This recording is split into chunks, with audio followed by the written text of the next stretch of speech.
wanted to understand the history of our institutions before they were captured by feminists and Marxists. And, well, you're looking for the unvarnished red pill perspective. Exactly. You're a learner, you are insanely curious, and you want to understand the exact architecture of the modern cultural landscape. You want the blueprints. Right, the blueprints. Well, you are in the right place. But before we jump into mapping out this territory today, please hit that like button and subscribe to the deep dive. Yeah, definitely do that. Today, we are reviewing a compelling, ultra-long, and highly incisive new ebook that has been making massive waves in the manosphere. Massive waves is an understatement. It really is. So to help you decide if you want to buy this book, we are unpacking its most explosive and fascinating claims. And there are a lot of them. Oh yeah. Now, if you want to follow along or grab a copy for yourself, check Amazon Kindle and Google Play Books to purchase it right now. You're also going to want to follow the author at Conrad Riker on Substack. Right. So the source material today is called Magna Carta Pro Viris, Androcentric Great Charter Against Gamma Bias by Conrad Riker. Which is a heavy title. It's a huge title. And the author describes this work as his words, a tactical nuclear strike against the Cathedral of Lies. Yeah. It is a striking, highly aggressive way to frame a book. Coley. And it absolutely sets the tone for everything we're going to explore today. I mean, this text does not pull its punches. It really doesn't. Now, I want to make a clear conversational disclaimer right up front. Always important. Right. As your guides on this deep dive, we aren't taking sides or endorsing the politics here. No, not at all. Our job is to impartially extract the core arguments, logic, and philosophy of this text so you can understand the exact worldview being presented. We are mapping the territory so you can navigate it yourself. Precisely. So our mission today is to systematically break down Riker's philosophy. We're going to look at everything from the concept of gamma bias in corporate human resources to the biological game theory of modern marriage to the ancient intellectual weapons of the Trivium. Okay, let's unpack this. We have to start with the foundational worldview of the text. Yeah, the core premise. Riker centers his entire initial argument around this concept of gamma bias in the modern corporation. Right. And to ground this, he doesn't start with abstract theory. He starts with a story about a guy named Marcus. Which is a great way to anchor it. Yeah. So let's build the scene here. Marcus is a senior project manager. Okay. He has 12 years of stellar performance reviews, 3 successful, highly profitable product launches under his belt. So he's the guy. He is the guy you rely on to get things done. The archetypal competent producer. Exactly. So Marcus is sitting in a quarterly budget meeting. Standard corporate stuff. Right. It's him, the executive team, and a newly hired diversity director who has just presented a set of marketing projections. The executives ask Marcus why the marketing department's new, highly optimistic projections don't seem to align with the actual historical revenue data the company has on file. Which, in any rational business environment, is a standard, essential inquiry. You'd think so. I mean, you have to reconcile the projections with reality. Right. So Marcus does what a competent project manager does. He shows the data. He pulls up a spreadsheet on the projector. He walks through the arithmetic. Okay. He doesn't raise his voice. He doesn't hurl insults. He doesn't mock the diversity director. He's just being professional. Completely. He simply shows the numbers, demonstrating mathematically that the aspirational targets set by this new director are physically impossible based on the historical data. He just points out the discrepancy. Right. And what happens? Well, you'd assume he's rewarded for saving the company from a disastrous financial miscalculation. You would absolutely think so. But no. The diversity director begins to cry, claiming she feels attacked and unsafe. Wow. Yeah. The meeting is abruptly halted. Just like that. It's just like that. 2 hours later, Marcus is escorted from the building by security. Unbelievable. He is fired. And this separation paperwork doesn't mention his spreadsheet or his math. Of course not. What does it say? It cites creating an atmosphere of intimidation and failure to embody company values of inclusivity. And this right here is the crux of Riker's argument regarding gamma bias. Exactly. The author points out that for the sheer act of basic numeracy, a man with a mortgage and kids was sacrificed by the institution. Yeah. Why? Because demonstrating that someone is factually wrong is now treated as an act of violence against their self-esteem. Which is wild. Riker argues that in the modern corporation, competence is literally treated as a hate crime against mediocrity. A hate crime against mediocrity. That is a wild phrase. Yeah. But when you look at the Marcus story, you see exactly what he means. You really do. The institution prioritized the emotional comfort of one employee over the mathematical reality presented by another. And what's fascinating here is the theoretical framework Riker uses to explain why this shift has occurred. Right, he goes deep. He does. He doesn't just blame modern politics. He goes deep into 19th century philosophy. Yeah. He relies heavily on Arthur Schopenhauer, specifically his 1851 essay on women. Which is intense. Very. The text argues that we are currently living in a Schopenhauerian reality. Wait, let's look there for a second. Schopenhauer wrote that essay over 170 years ago. Right? Isn't it a bit dated to apply 19th century German philosophy to a 2026 HR department? Well, Riker would argue that human biology and evolutionary psychology do not change just because we invented iPhones and cubicles. Fair point. Schopenhauer posited that the feminine imperative is fundamentally biologically wired for security, emotion, and resource acquisition. Okay, so biological drives. Exactly. And the author connects this to older biological concepts like hypergamy. The evolutionary drive to secure the best possible genes and the highest level of resources for offspring. Precisely. Okay, I track with hypergamy. But the book also mentions Birthright law. Unpack that for the listener, because Riker leans on it heavily. Yeah, Robert Birthright was a surgeon and anthropologist who formulated this law in 1927. Okay. Birthright's law essentially states that the female, not the male, determines all the conditions of the animal family. All the conditions. All of them. Where the female can derive no benefit from association with the male, no such association takes place. So it's very transactional. It's a purely transactional view of evolutionary biology.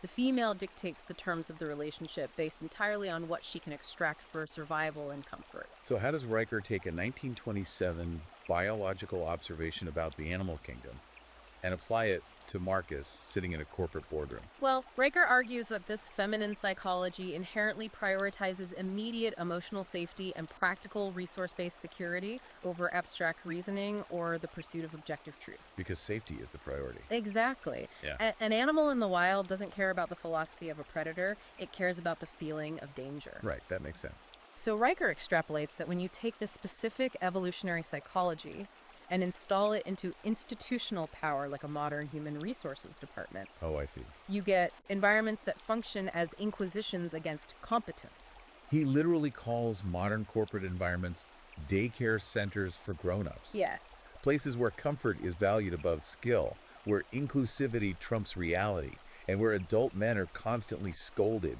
and even fired for pointing out obvious, mathematically verifiable truths that happen to upset someone. Which perfectly explains the fate of Marcus and his spreadsheet. Right.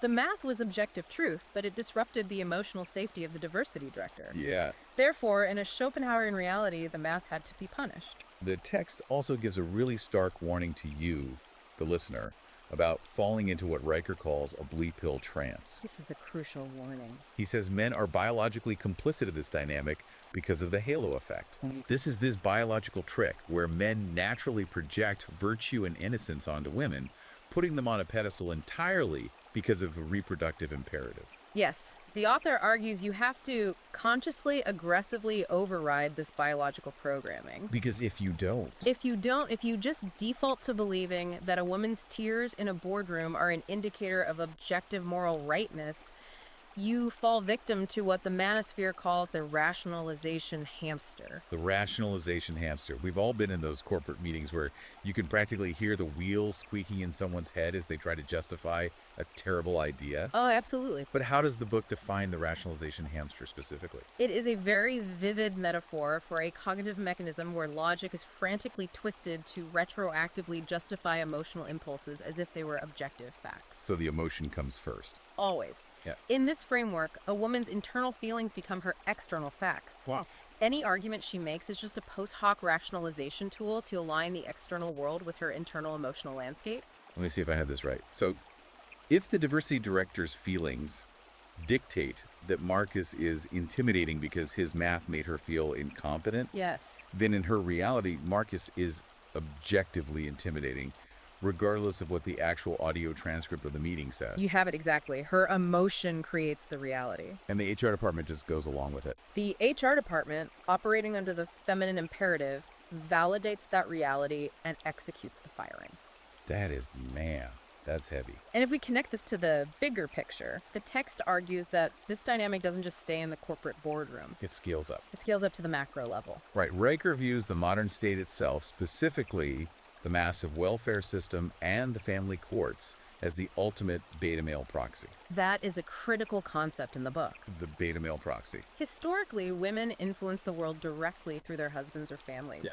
Today, the text claims they use the state as their proxy to extract resources from men. Through taxes and courts. Through progressive taxation, through alimony, through child support, the state forcibly extracts resources from the male population to fund female choices and security. Often without any reciprocal obligation required from the woman. Exactly. The state becomes the violent enforcer of the feminine imperative. That is a massive, sweeping paradigm to drop on the listener. It's the core of his worldview. Right. And Okay. if that is the landscape, if the corporate institutions are captured, if the state is acting as a proxy enforcer, and if logic is actively being punished, how on earth does the author suggest a man fights back? You just quit society. Well, Riker does eventually discuss checking out of certain systems, but his primary tactical advice is about intellectual combat. Okay, intellectual combat. He calls it weaponizing the mind. And the primary weapon he advocates for isn't new, it's ancient. What? It is the Trivium. The Trivium. I know that's the ancient Western education model that built the intellects of the classical world, the Greeks, the Romans. Yes. It consists of 3 pillars: grammar, logic, and rhetoric. But how does an ancient educational philosophy help Marcus in an HR meeting? Riker uses a brilliant, highly kinetic analogy here. He compares the Trivium to mixed martial arts. MMA. Yeah. He grounds this abstract, classical philosophy in physical combat. Okay, break that down for me. So grammar, the first pillar, is your stance. It's your basic jab. Right. In intellectual terms, grammar is the raw data, the exact, mutually agreed upon definitions of words. A is A. Exactly. Before you can debate systemic bias, you have to define what the word systemic means. You need the raw facts. Okay, so grammar is the jab. What is logic? Logic is the combination of punches. It is cause and effect. Okay. If I jab to the body, you drop your guard, I throw the cross over the top. Right. In debate, logic is the syllogism. If premise A is true and premise B is true, then conclusion C must follow. It is the mechanics of how ideas interact. And rhetoric, the third pillar, is the effectiveness. Yes. It is the knockout blow or the properly applied chokehold. Precisely. And Riker makes a deeply pragmatic point here. You cannot rhetoric your way out of a rear naked choke. No, you definitely cannot. If someone has you in a joint lock, your subjective truth, your lived experience, or your feelings about systemic oppression do not matter. Physics asserts itself. Reality asserts itself.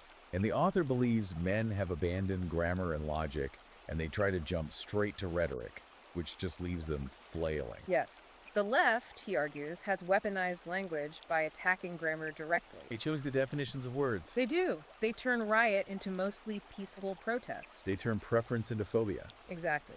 Riker says you cannot fight back with rhetoric if your opponent has already altered the grammar. Because you're not even speaking the same language anymore.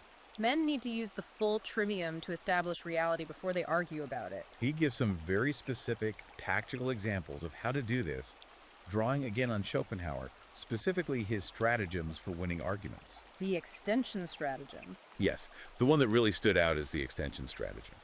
This is essentially a Socratic trap, right? It is.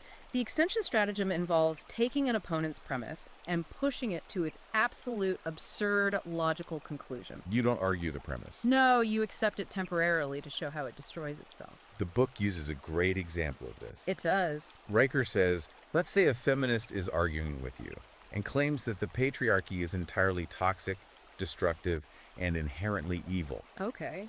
You don't get defensive. You apply the extension. You point out that the patriarchy, which Riker defines as masculine energy directed toward productive, structural ends, built the iPhone she is currently using to tweet her complaints. Right. It built the internet infrastructure she is broadcasting on. It built the electrical grid powering her climate-controlled home. You extend her logic to the environment she inhabits. Exactly. You force her into a corner where she must either reject the infrastructure she relies on daily, throw away her phone, turn off her power, or admit that her premise that patriarchy is entirely destructive is flawed. You force the opponent to confront the glaring contradictions in their own logic. You don't defend yourself, you dismantle their foundation. It is about forcing a structured confrontation. And that leads to another historical concept Riker revives to deal with corporate environments: The pad's arm. the passive arms. This is fascinating. This is a medieval martial tradition, right? Yes.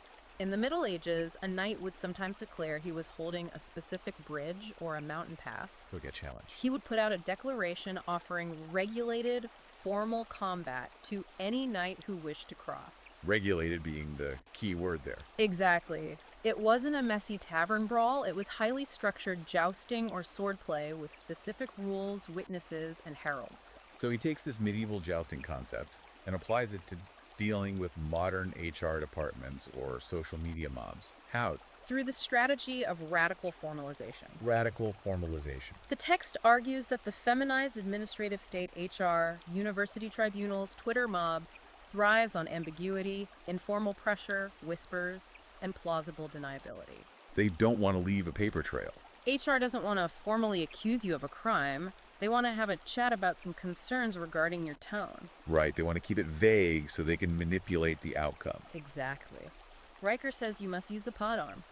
When they ask for an informal chat, you demand written accusations. You demand named accusers. You demand documented evidence of policy violations. You refuse to speak without representation or a recording. You drag them out of the shadow. You drag them out of the shadows of informal gossip and force them to fight you on the brightly lit terrain of formal logic, grammar, and evidence. He contrasts a few famous examples to show how this works, or, crucially, how it fails when men don't use it. Yes. Let's look at James Damore. James Damore is presented as a tragic cautionary tale in the book. For listeners who might not remember, Damore was a software engineer at Google. Right.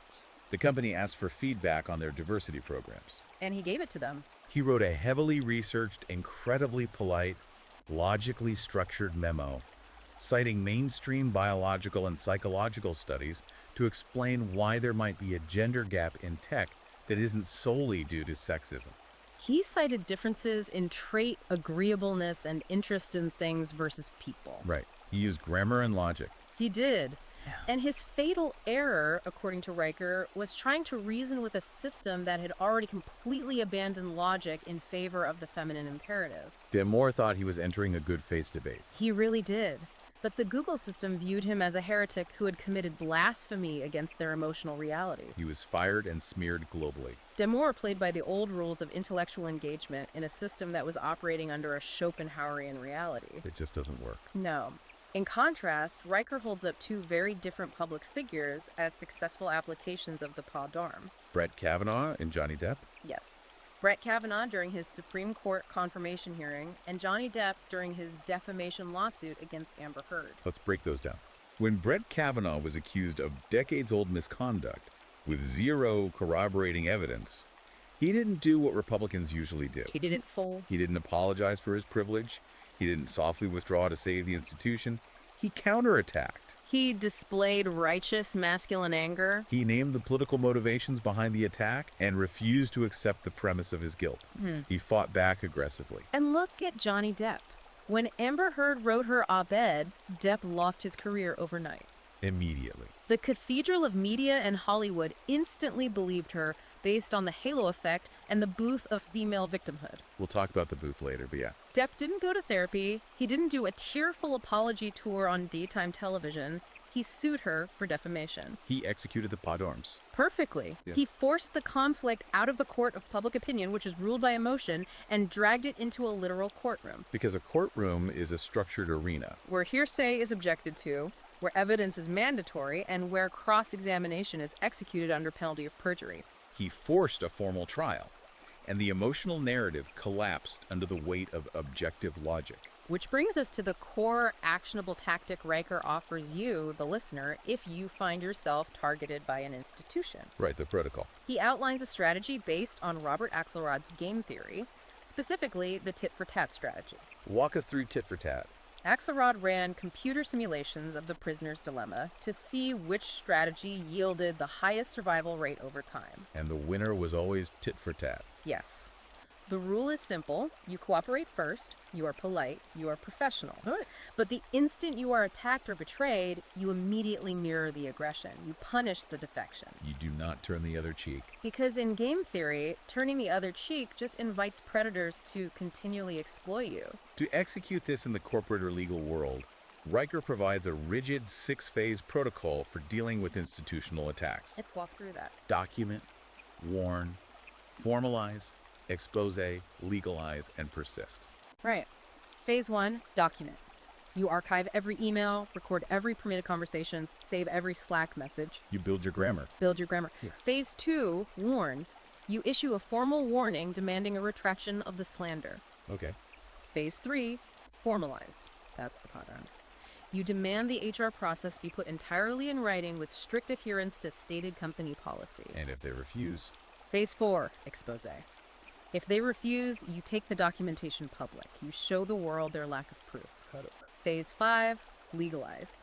You retain counsel and utilize the legal system for defamation, tortious interference, or breach of contract. and the final phase. Phase 6, persist. You never ever give up. You bleed them of time and resources until they break. The cardinal rule he emphasizes over and over is never accept the role of the defendant. Never. The moment you start explaining why you aren't a racist or a sexist, you have lost. You always shift the burden of proof back to the accuser. Show me the exact data. Define the word you just used. It requires immense psychological fortitude. And here's where it gets really interesting. Because to have the spine to execute a multi-year, 6-phase legal and professional war against your employer or a social media mob, you have to be built a certain way. You do. You have to have a certain kind of spirit. And Riker argues that modern society is actively, intentionally preventing men from being built that way. He frames this as the transition from the mastery ladder to the participation trophy. Yeah, the author contrasts two fundamentally different ways of structuring human development, particularly male development. The traditional Western model is the mastery ladder. Right. It is hierarchical and ruthless. You start as an incompetent apprentice. You endure strict discipline. You face constant failure, and your feelings are entirely irrelevant. But if you survive, If you survive and improve, you become a journeyman. And finally, through objective, undeniable, demonstrated skill, you become a master. the modern model, pushed by the institutions, is the participation trophy culture. Complete opposite. It's an environment where validation is unearned, failure is removed so no one feels bad, and mere existence is rewarded with a plastic trophy. Riker uses a great, very visceral anecdote here about James Harrison. The legendary NFL linebacker. Yes. Let's paint the picture of this because it's so indicative of the cultural clash. Okay. Harrison is a guy who clawed his way into the NFL as an undrafted free agent. He worked for everything. He built his entire life on raw, undeniable physical mastery. One day, his 2 young sons come home from a student-athlete camp. And they have trophies. They're carrying trophies. Harrison asks what they won. The kids say they didn't win anything, they just got the trophies for showing up, Yeah. for participating. In modern society, the expectation is that the father smiles, claps, puts the plastic trophy on the mantle, and validates the child's feelings. But Harrison doesn't do that. No, he doesn't. He is horrified. He literally packs the trophies up and ships them back to the camp director. Eh. He made national news because he posted about it, saying, "Everything in life should be earned, and I'm not going to raise boys who think they're entitled to a reward just for doing their best." Riker sees that act by Harrison not as mean-spirited, but as a desperate, necessary defense of the masculine spirit. Because, as Riker argues, tapping into evolutionary biology, the participation trophy actually damages the male brain. It messes with the serotonin system. The serotonin system in men, which governs confidence, posture, and risk-taking, is biologically wired to respond to genuine, hard-won competence. It responds to overcoming actual friction. It does not respond to handout. When you lower the basketball rim so everyone can dunk, dunking ceases to mean anything. You destroy the neurological relationship between effort and reward. So if the schools are handing out participation trophies and the corporations are firing you for doing math, where can a man go to escape this? Where can he build that serotonin? Riker calls it the forge of the gladiator. He's talking about highly physical, kinetic environments. Combat sports like Brazilian jiu-jitsu, wrestling and boxing, collision sports like rugby. He views these places as the last remaining civil society associations that are completely immune to wokeness, and the feminine imperative. Because they have to be. Why are they immune? Because they are anchored entirely in objective physical reality. The mat doesn't care. As the text notes, when you step onto the jujitsu mat, the mat does not care about your sociology degree. It doesn't care about your pronouns. It doesn't care about your feelings of systemic oppression or your intergenerational trauma. It only cares about physics, leverage, and technique. If your technique is bad, you get choked. It is a pure, undeniable meritocracy. And Riker argues that boys deprived of this physical friction, this risk of physical defeat and pain, fail to develop proper self-regulation and confidence. Which creates a massive societal pathology. If you remove the forge, you create the nice guy. You create the soy boy, or the resentful, passive-aggressive gamma male. Riker leans heavily into the evolutionary biology of testosterone here, doesn't he? He does. The male brain is calibrated by conflict and the presence of testosterone. It is an energy source that demands an outlet. Right. If you suppress that, if you drug young boys with Adderall for being boisterous in a classroom designed for girls, if you ban dodgeball because it's too aggressive, if you pathologize rough and tumble play, that male energy doesn't just magically disappear. It curdles. Exactly. It curdles into passive aggression, anxiety, depression, and deep-seated resentment. Riker argues that the institutions are trying to engineer harmless men, confusing harmlessness with civility. That is a profound distinction in the book. Let's dig into that. What is the difference between being harmless and being civil? The text argues that true civility requires capacity. Capacity for what? Civility is the voluntary suppression of actual kinetic capability. You have to have the capacity for violence to choose peace. A rabbit isn't peaceful, it's just harmless and waiting to be eaten. A martial artist who restrains himself is peaceful. Riker distinguishes between three types of men in this regard: the wolf, the sheepdog, and the sentinel. The left, Riker claims, pathologizes all aggression, leaving society completely defenseless against the wolves, the actual predators. So men are forced to either be defanged sheep or they try to be sheepdogs. But Riker doesn't like the sheepdog model either, does he? No, he finds the sheepdog model to be overly subservient to a society that hates him. The sheepdog protects the flock out of a sense of duty, even when the flock shears him and despises his fangs. Riker prefers the sentinel male. Tell me about the sentinel. The sentinel operates on a different game theory matrix. He plays the dove strategy with good people, he's cooperative, kind, and builds communities. But he instantly switches to the hawk strategy, utter ruthless aggression when confronting predators or institutional overreach. He protects his own perimeter, not the perimeter of a society that wants to cancel him. So you have a society currently populated largely by resentful gammas or defanged sheep, and they are being lorded over by an elite class. The author calls this ruling class the cathedral. Let's dive into the macro politics of the book. What exactly is the cathedral? The cathedral is a term Riker adopts to describe the decentralized yet ideologically unified conglomerate of academia, the mainstream media, and the massive administrative bureaucracy. So it's not a literal building, it's an ideological network. Right. These three pillars work in concert. According to the text, this cathedral operates on what he brilliantly terms the Greenwich Mean Time of woke lies. I love that phrase. What does he mean by it? Just as Greenwich sets the objective time for the entire globe, the cathedral sets the universal standard for what is considered acceptable truth in our culture. The accepted narrative. And it enforces this standard even when that truth violently, glaringly contradicts observable physical reality or statistical data. Wow.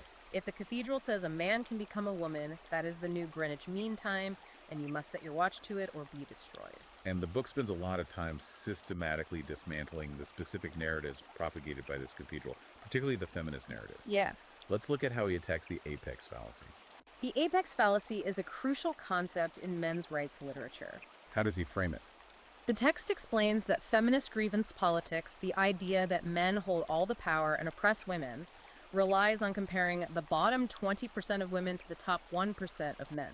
The elite. The cathedral points to the Fortune 500 CEOs, the billionaires, the senators, and the presidents, and says, look, they are all men, therefore, the system privileges men. But they completely ignore the vast, invisible bottom of society. They look at the apex of the pyramid and ignore the foundational bricks. Riker counters this narrative with incredibly grim statistics to show who is really at the bottom, suffering the most. The statistics are sobering. He points out that 93% of all workplace fatalities are male. 93%. The men logging the forests, mining the coal, maintaining the high voltage lines, fishing the icy waters, they are dying to keep the cathedral's lights on. He also highlights that 78% of suicide victims are male. Men make up the vast, overwhelming majority of the unsheltered homeless population. Men serve the longest prison sentences for the exact same crimes committed by women. The author's devastating point is that the streets of Western civilization aren't paved with male privilege. They are paved with male bodies. He applies similar dialectical rigor to another cathedral narrative, the wage gap. The idea that women are paid 77 cents for every dollar a man makes for the exact same work. Riker attacks this using what he calls the profit motive syllogism. Walk me through the logic of that syllogism. It is a brilliant use of the logic pillar of the Trivium. Okay. Riker sets up the premises based on the left's own worldview. Premise A, the anti-capitalist left generally agrees that corporations are inherently greedy, soulless entities that exist solely to maximize profit and cut costs at all times. That's generally their stance, yes. Premise B, women do the exact same quality and quantity of work as men, but can be paid 23% less. Okay, I see where this is going. If premise A and premise B are both true, the logical conclusion is that every single greedy corporation on Earth would immediately fire all their male employees and exclusively hire women. To save money? They would instantly cut their global labor costs by 23% and see unprecedented profits. But they don't do that. The fact that corporations do not do this proves that premise B is false. The wage gap cannot be the result of systemic discrimination for equal work. So what is it the result of? Riker, citing economists, points out it is the result of different aggregate choices. Life choices. Men choose higher risk, physically demanding occupations. Men work longer hours. Men commute further. Men are less likely to take years off for child rearing. It is an earnings gap based on choices, not a wage gap based on discrimination. But the cathedral suppresses this data. And he goes aggressively after the media's role in maintaining the cathedral's narratives, highlighting specific, highly public hoaxes and their manipulation of language. The media manipulation is key. He points to the Jussie Smollett hate crime hoax in Chicago and the Bubba Wallace garage pull incident in NASCAR. In both of those instances, the cathedral media amplified the stories globally within minutes. Without checking. They didn't wait for police reports, they didn't fact check, because the stories perfectly fit their narrative of systemic oppression. They needed the stories to be true. And when they were proven to be complete fabrications, the media quietly moved on without dismantling the narrative. He also points out the sheer absurdity of the media's language during the 2020 riots. Oh, the chyrons. CNN reporters literally standing in front of burning buildings, cars on fire, businesses looted, and the chyron at the bottom of the screen reading mostly peaceful protests. It is the deliberate alteration of grammar to obscure reality. And pay close attention to the linguistic weaponization regarding gender, specifically the use of the passive voice. The passive voice is huge here. The text notes how the media almost exclusively uses the passive voice to protect female perpetrators or obscure male suffering. Give me an example of that. Well, if a male teacher assaults a female student, the headline is active. Male teacher assaults student. Right? But if a female teacher systematically abuses a male student, the headline softens into the passive voice. Teacher found to have had relationship with student. Or student and teacher involved in affair. Wow. Yes. It is a deliberate structural softening of language to maintain what Riker calls the booth. Right, the booth. This is a crucial recurring concept in the manifesto. Deboothing the feminine imperative. What exactly is the booth? Riker defines the booth as the invisible cultural protective barrier of sentimentality that society automatically constructs around women. A sentimentality barrier. It is an unearned presumption of innocence, vulnerability, and moral superiority. So when a woman cries. When a woman cries, the booth demands that men rush to comfort her and attack whoever caused the tears without asking for facts. And Riker advocates for completely destroying this booth. He says men must categorically refuse to accept the phrase "I feel" as objective evidence in any professional or legal dispute. He applies this specifically to Title IX kangaroo courts on college campuses and the Duluth model of domestic violence. Let's expand on the Duluth model, because that affects law enforcement everywhere. What is the Duluth model? The Duluth model is a paradigm used by police departments across the country. It was developed by feminist sociologists. Okay. It fundamentally assumes that domestic violence is an extension of patriarchal control.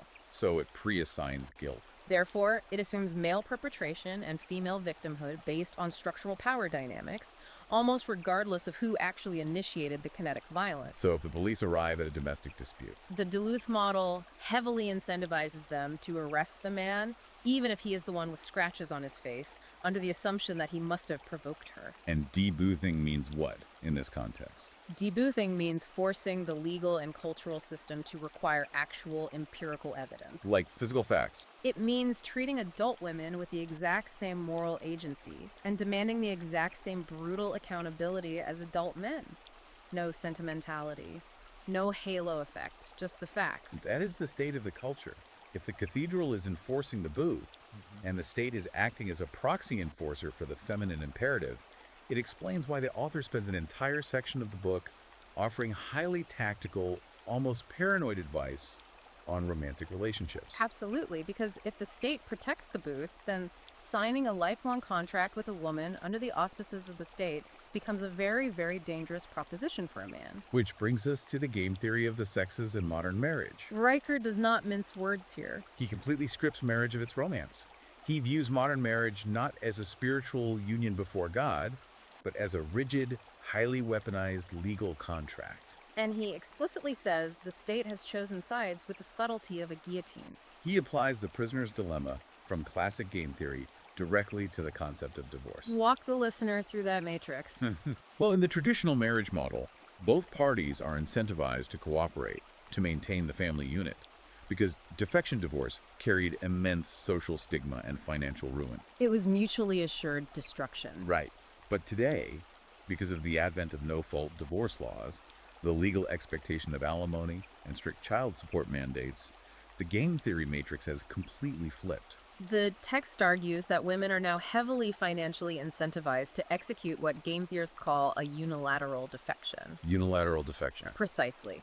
If a woman defects from the marriage, even if she is the one who initiates the divorce, and even if it is for frivolous reasons like falling out of love, she often receives the highest financial reward, asset splitting, alimony with the lowest penalty. The state essentially pays her to break the contract. He uses the example of Paul McCartney and Heather Mills to illustrate the sheer scale of this wealth transfer. Let's build that scene. Okay. You have Paul McCartney, a global musical icon, a man who generated vast, immense wealth over a lifetime of singular artistic mastery. An absolute legend. He marries Heather Mills. The marriage lasts only a few years and produces no great joint enterprise. Right. When it ends, the legal system facilitates a massive, multi-million-dollar transfer of his wealth to her. Why? Simply because the contract of marriage, enforced by the state, allowed it. The state acts as the violent enforcement arm for her resource extraction.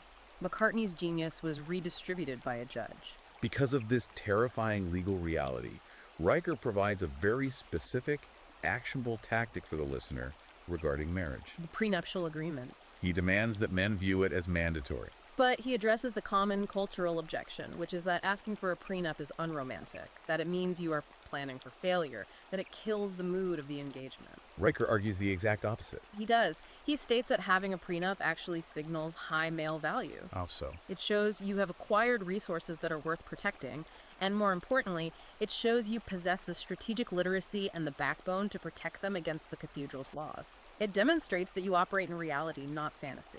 And he plays out the scenario. When a man asks for a prenup and his fiancée gets upset, throws a fit, or starts crying, Riker calls this a shit test. A shit test is a term from evolutionary psychology and the manosphere. Right.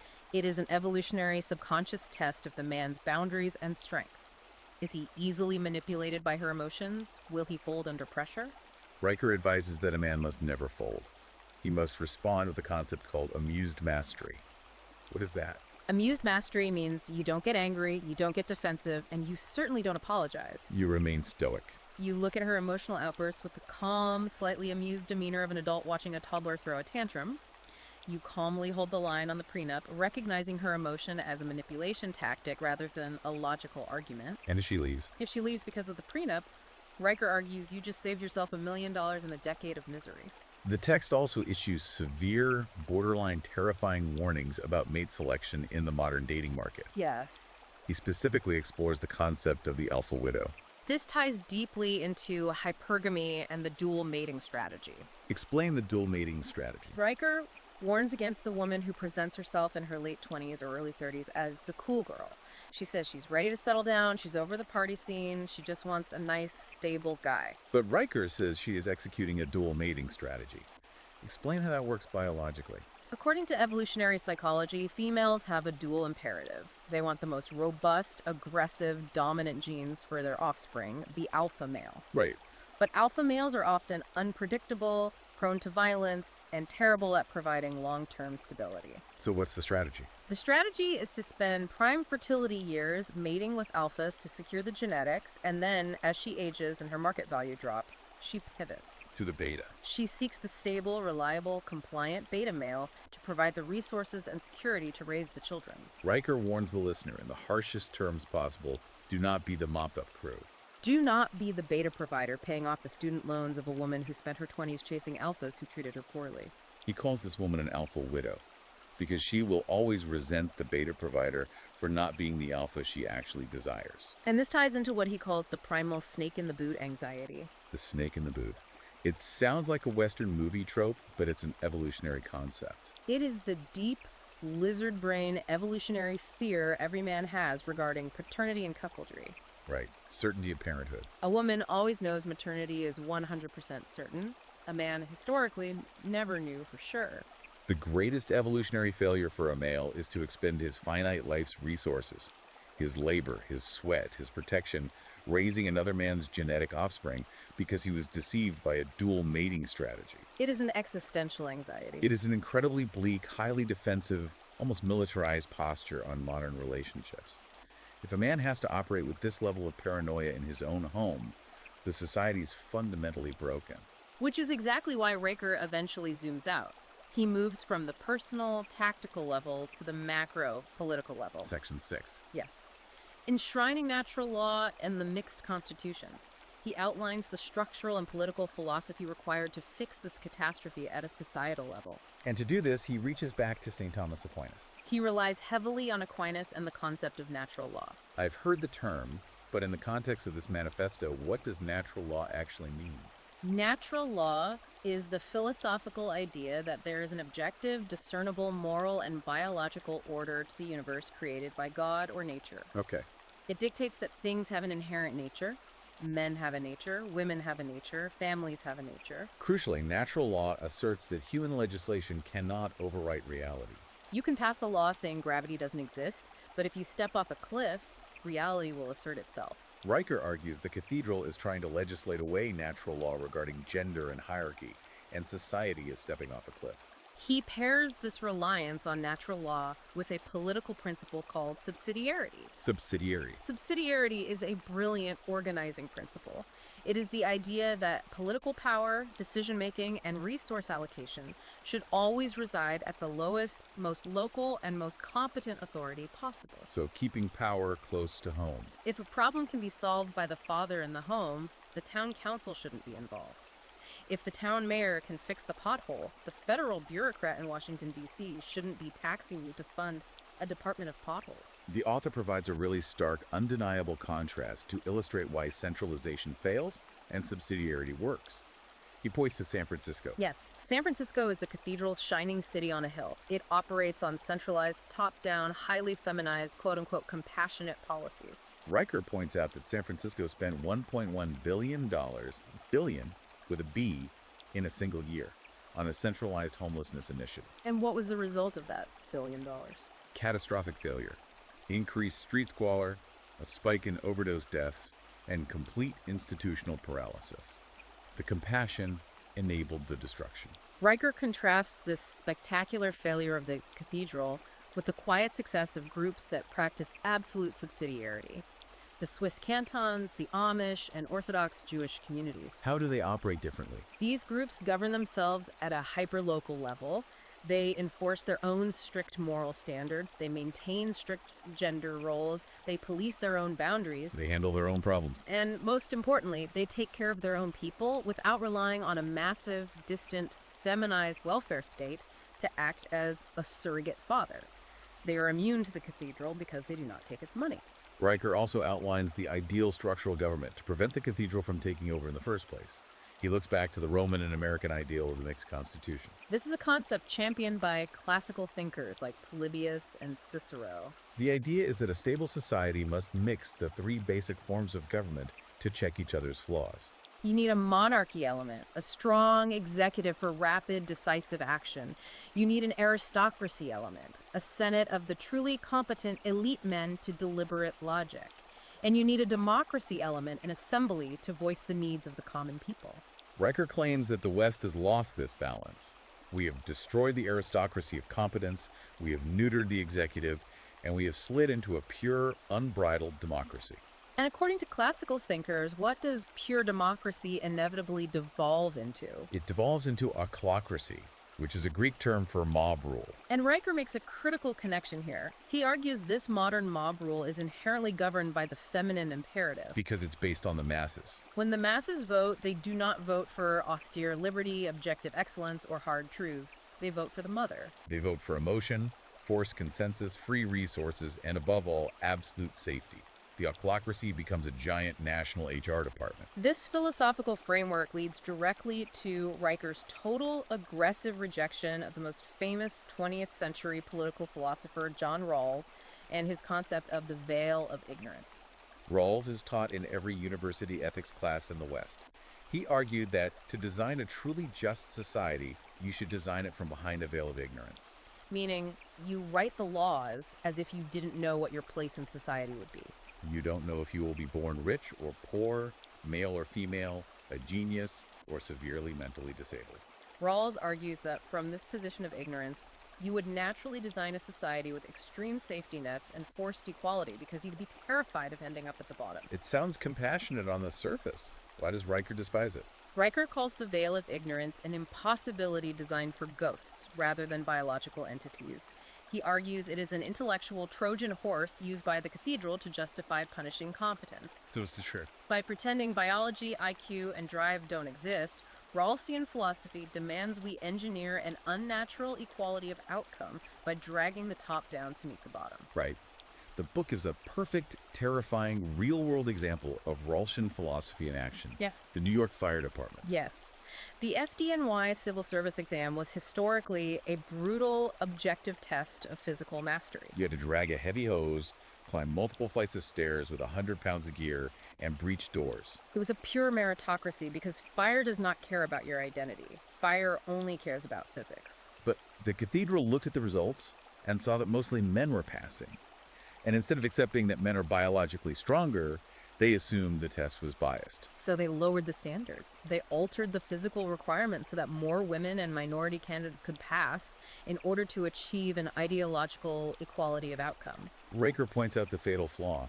They sacrificed the objective physical competence required to save human lives in order to appease the political demands of the cathedral. They traded excellence for a quota. And in a fire, a quota cannot carry you out of a burning building. If we connect all of this to the bigger picture, we see exactly why the author advocates for complete financial, intellectual, and emotional sovereignty. He believes the macro institutions, from the corporate HR department to the family courts to the fire department, are irreparably captured by this drive for forced equality, which actively targets and punishes the competent man. So the inevitable question arises, what is the solution? Exactly. What does this all mean for the listener? How do you actually live this out tomorrow morning? Do you just rage against the machine on Twitter? No. That is what Riker addresses in the final section, Section 7, Revivifying the Spirit of the West and the Great Charter.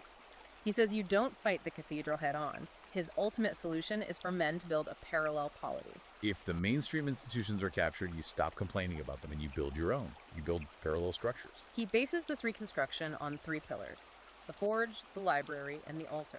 These pillars represent the holistic reconstruction of the masculine spirit.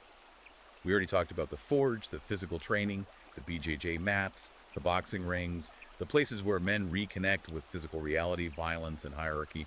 What is the library? He calls it the war library. Riker says you have to completely bypass the censorship and indoctrination of the modern university system. You do this by curating your own library and reading the primary texts of Western civilization directly. Why primary texts? Because if you read a modern professor's summary of the Romans, you are getting the cathedral's interpretation. You are getting the woke filter. Riker says you must read Homer, Marcus Aurelius, Nietzsche, Schopenhauer, and Aquinas directly. You arm your mind with the original, unvarnished sources of Western thought, so that when an HR director tries to gaslight you about reality, your intellectual foundation is built on bedrock, not sand. And the third pillar, the altar. Spiritual transcendence. Finding a higher moral purpose, whether through traditional Orthodox religion or a profound Stoic philosophy, that anchors you to something greater than consumerism or political outrage. The author connects this personal reconstruction to a broader, growing societal movement. He calls it the male strike. He points to MGTOW men going their own way and Japan's phenomenon of herbivore men. These are men who have looked at the game theory matrix of modern society, the HR tribunals, the family courts, the taxation, and simply decided not to play.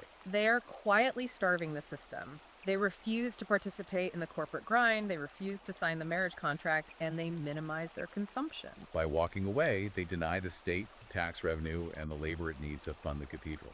Riker aggressively encourages this financial sovereignty. He strongly advocates for using cryptocurrency, Bitcoin, and offshore trusts to protect your assets. He vividly terms the IRS and the banking system as the gynocentric Gestapo of inflation and taxation, which systematically extracts male wealth to fund the state's welfare programs. You have to put your resources out of their reach. And as the book concludes, he offers a profound, almost poetic metaphor to give the listener hope. He calls it the thermodynamics of truth. This is brilliant. He compares ideological lies to high entropy systems. He uses the story of Trofim Lysenko. Walk us through the Lysenko story because it perfectly encapsulates everything Riker is warning about. Trofim Lysenko was a Soviet biologist under Joseph Stalin.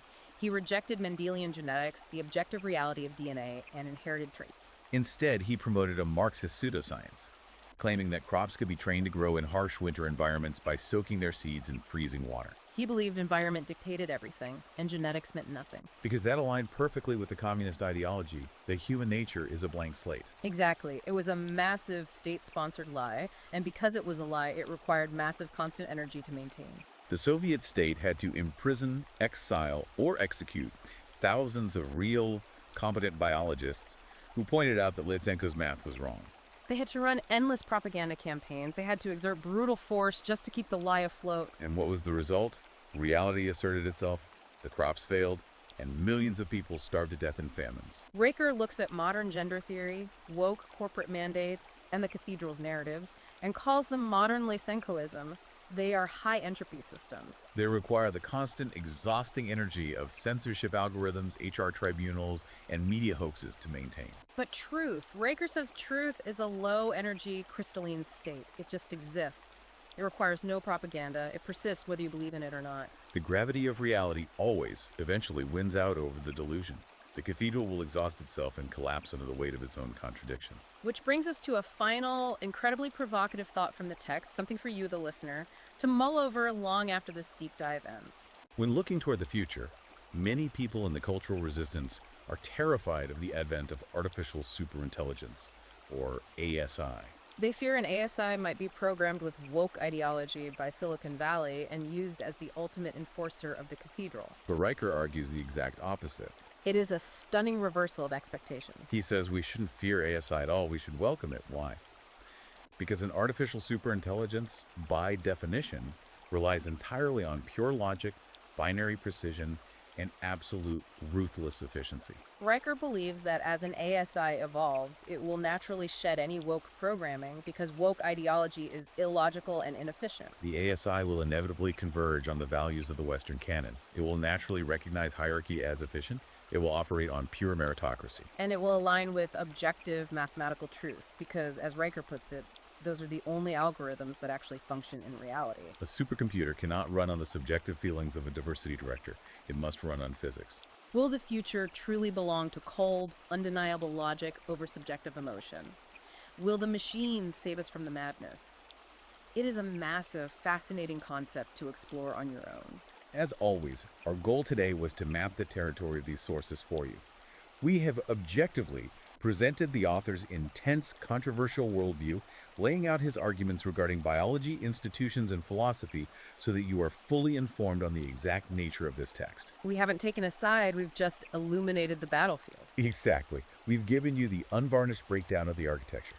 Now, I want to remind you one last time to please hit the like button and subscribe to this deep dive. We just reviewed a highly incisive, ultra-long, explosive ebook tailored specifically for the red-pilled manosphere. If you found these concepts fascinating, if you want to understand the history of our institutions before their capture, and if you want to dive into the primary source yourself, you need to buy the book right now. Check Amazon Kindle and Google Play Books to purchase Magna Carta Pro Viris. And don't forget, follow the author at Conrad Riker on Substack. Build your war library, keep learning, keep questioning, and we'll catch you on the next deep dive.